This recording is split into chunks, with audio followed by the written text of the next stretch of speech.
Thank you, Mr. Chairman. Secretary Lago, I'd like to, if I could, spend some time on Argentina.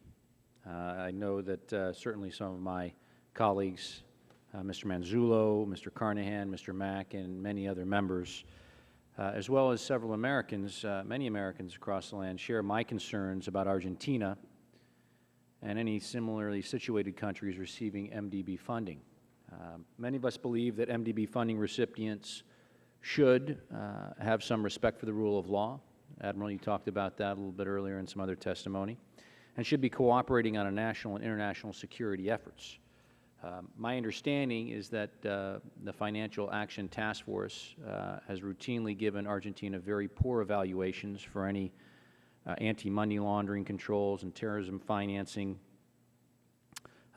controls, to the point that task force member governments have argued that Argentina should be blacklisted and along the lines with Iran and North Korea.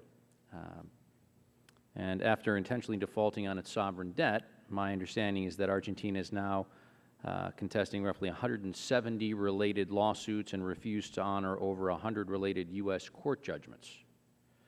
Finally, I understand that Argentina has ignored valid international arbitration awards that were rendered by the World Bank's dispute resolution panel, even though Argentina had previously agreed to comply with those arbitration orders.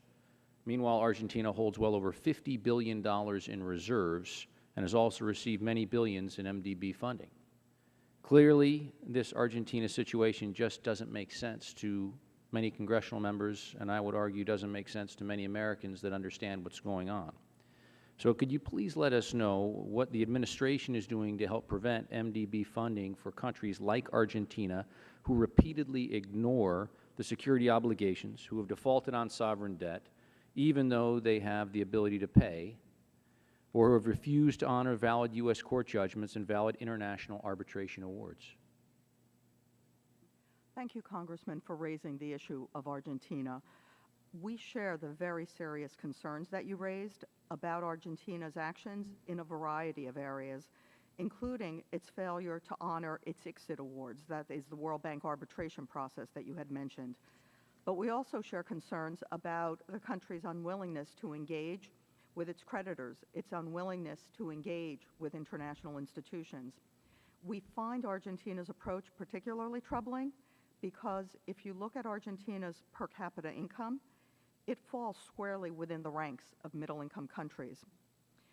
In light of these concerns, the U.S.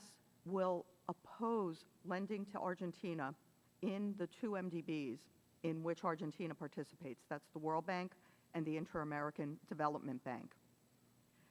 We will make exceptions in those rare circumstances when the proposed loan would be targeted very effectively and very narrowly on very poor and vulnerable populations, because we don't believe that they should be suffering because of their country's activities.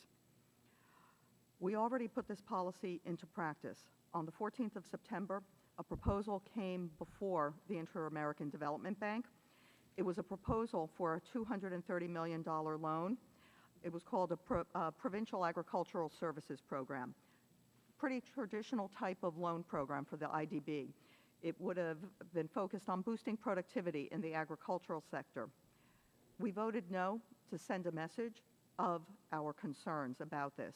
We will continue to vote no for loans to Argentina in the MDBs, and we will look forward to engaging with other donors who may share our concerns to send a message that we value ICSID. We believe that countries need to live up to their international obligations. I thank you, Madam Secretary, and I certainly hope that that message is getting through loud and clear to Argentina and other nations that are not standing up to their obligations. I would like to, if possible, kind of change the direction in just a different region of the world right now. My understanding is that the MDBs are poised to approve about $2 billion in new infrastructure lending to Egypt in the next year. Obviously, with what's been going on in Egypt as of late, the situation in the Middle East, certainly with one of our, I'd say our one true ally in the Middle East with the State of Israel, and the idea that Egypt may potentially is rattling its saber, saying it might not hold the treaties that it's held for the last 3 decades with the State of Israel. what role can the MDBs play in the United States' influence in the ability for infrastructure lending to make sure that they're obligated to or encouraged to hold their end of the bargain on those treaties and help, I believe, keep peace in the Middle East? As you mentioned, both the United States and the MDBs are very focused on the emerging Arab Spring, with Egypt and Tunisia obviously being the first two of the countries. The MDBs have pledged significant amounts, far in excess of what the U.S. bilaterally could, to these countries. But we are working very closely to assure that the funds are part of a transition within these countries, that the funds will lead to growth, sustainable growth, and economic opportunity across the spectrum. The funds are not going out all at once. We recognize that in both countries we are currently dealing with transitional governments, and so the MDBs will continue to engage, as the U.S. is, bilaterally. A key part of what the MDBs bring to a region like the Middle East, like Egypt in particular, is expertise. It's not just the dollars, it is the know-how with respect to governance, the know-how with respect to public financial management, and they also bring an approach to development that relies on or is based on anti-corruption measures, transparency in how funds are spent, accountability for development impact. And I believe that all of these will be sending the right message to the Egyptian authorities and ultimately to the elected Egyptian government. Thank you. My time's expired, Mr. Chairman.